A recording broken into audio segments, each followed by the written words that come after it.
In this video, I'm going to show you how to manage payments in Stripe using the latest dashboard interface.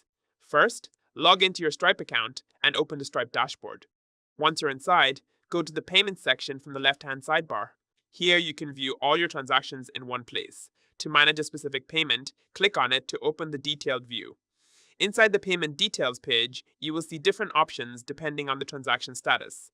If you need to issue a refund, look for the Refund option and click it. You can choose whether to refund the full amount or a partial amount, then confirm the action.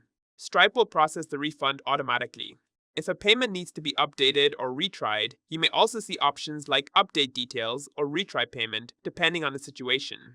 For recurring payments, go to the Subscriptions section. Here you can manage all active subscriptions, including pausing or canceling them. Just click on any subscription to view available actions. And that's it! Regularly checking your payments and keeping details updated will help ensure smooth transaction management in Stripe.